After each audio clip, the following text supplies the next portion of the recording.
École des mines à Albi, il est 4h30 du matin. Ce vendredi 13 décembre 2013, le campus connaît une effervescence inhabituelle. Plus de 200 personnes viennent pour une expérience assez originale conduite par le docteur Delanoë de la Société de médecine du travail, l'enseignant-chercheur Didier Gourc de l'École des mines d'Albi et le docteur Éric Mulins, responsable du laboratoire du sommeil de la Fondation Bon Sauveur.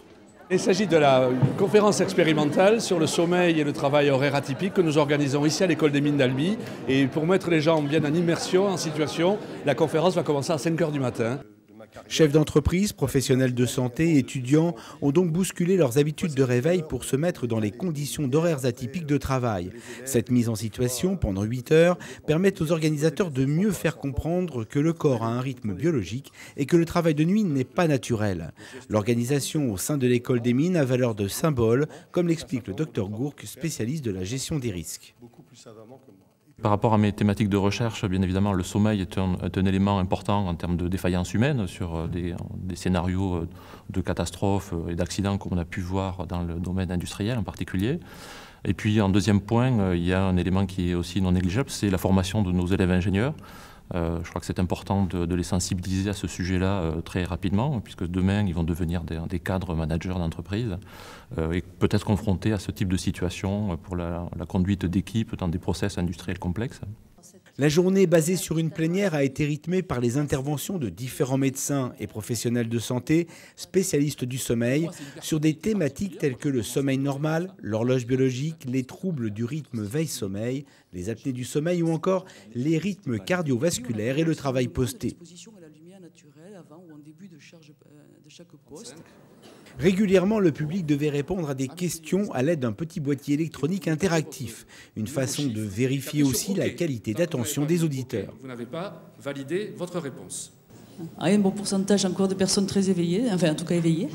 Comme toutes les personnes ayant pris son poste de travail à 5h du matin, le public a eu droit à une pause d'une demi-heure, un moment de détente autour d'une collation et la possibilité d'assister à quelques ateliers, dont des démonstrations de masques respiratoires préconisés pour lutter contre les apnées du sommeil et la présentation d'une séance d'enregistrement de sommeil. Dans la semaine, dans les 10 jours, voilà. À la reprise de la séance, dans son intervention, le docteur Mulins a mis l'accent sur les problèmes physiologiques et sur les risques auxquels sont confrontés les travailleurs de la nuit, le manque de sommeil pouvant avoir des conséquences graves sur la santé. Une durée de sommeil trop courte, grosso modo moins de 6 heures de façon répétée, chronique, a des effets très potentiellement délétères sur la santé. Notamment, il a été démontré que moins de 6 heures peut provoquer du diabète ou éventuellement de l'hypertension artérielle. Des accidents, nous le savons, conduire en fin de nuit ou conduire en état de privation de sommeil, on peut se comporter comme quelqu'un qui a bu de l'alcool. Je ne sais pas si les gens ne savent peut-être pas que 24 heures d'éveil sans dormir, ce qui est souvent assez fréquent, correspond à l'équivalent d'1 gramme-litre d'alcool dans le sang. L'implication des médecins du travail, infirmières ou ergonomes par exemple, est donc capitale. Le docteur Marc Delanoë, médecin du travail, s'intéresse depuis de nombreuses années aux problèmes de sommeil, de vigilance et de sécurité. Il est un acteur important en matière de sensibilisation aux problèmes liés au travail posté du matin. L'idée, c'était d'essayer de donner des pistes ou en tout cas des petites informations à nos collègues médecins du travail et de fait aussi sensibiliser les entreprises parce qu'un être humain, c'est un être humain, ce n'est pas une machine. Ça ne peut pas se lever à toutes les heures et travailler de façon optimisée tout le temps, quoi. Autre temps fort, un exposé sur les thérapies comportementales de l'insomnie, un historique d'expériences de sieste réalisées en entreprise, le témoignage par un chef d'entreprise d'expériences de sieste menées dans sa société et une synthèse débat animée par le professeur Damien Léger, clinicien et spécialiste du sommeil à l'Hôtel Dieu à Paris. Les personnes qui travaillent de nuit ou postées perdent en moyenne 1 à 2 heures de sommeil par 24 heures par rapport aux travailleurs de jour. La dernière heure de cette conférence expérimentale a été consacrée aux bienfaits de la sieste. D'ailleurs, pour sensibiliser les participants aux vertus du repos, un atelier était animé tout au long de cette journée par les contrebandiers du temps. Alors la sieste, après, c'est pas vraiment fait pour dormir, hein. Là c'est fait pour que vous décrochiez. Marie-Pierre Thomas et Arnaud Tartari sont des artistes du son.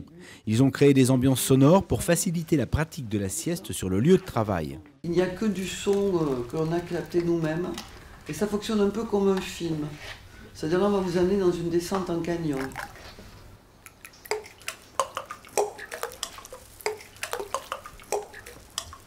Je ne m'attendais pas à arriver à récupérer. Je pense que j'ai écouté la première moitié, j'étais encore assez éveillée. Et par contre, la deuxième moitié de la sieste, je pense que j'étais plutôt dans un sommeil un peu léger. Et du coup, je pense que j'ai pu récupérer un peu de, de fatigue que j'avais due à ma course de nuit. Le meilleur médicament pour lutter contre le problème de sommeil, c'est la sieste. Ça coûte pas cher, ça peut se faire tranquillement dans un petit coin et ça ne détruit pas l'organisme, bien au contraire. Pour preuve, l'intervention de Pierre-Michael Micheletti. Ce sportif de haut niveau est habitué aux compétitions de l'extrême, des courses à pied ou à vélo de plus de 800 km en 6 jours, sans dormir, avec seulement des temps très courts de récupération. Une expérimentation avec le Dr Mullens sur tapis roulant lui a valu le record au Guinness Book avec 822,3 km. J'utilise un sommeil dit polyphasique, donc en micro-sieste pour être le plus performant possible évidemment. Donc on a mesuré une nette amélioration du kilométrage, ou enfin si les kilométrages restaient identiques, en tout cas avec une fatigue bien amoindrie. Donc, ce qui me permettait de terminer par exemple à des kilométrages égaux des épreuves en bien meilleure forme et une meilleure récup évidemment. Cette conférence expérimentale sommeil et travail d'Albi a largement rempli ses objectifs. Elle a permis au public de mieux comprendre les mécanismes du sommeil, d'avoir quelques clés à utiliser dans les situations d'insomnie et de somnolence liées au rythme de travail atypique et de ressortir convaincu des bienfaits réparateurs de la sieste.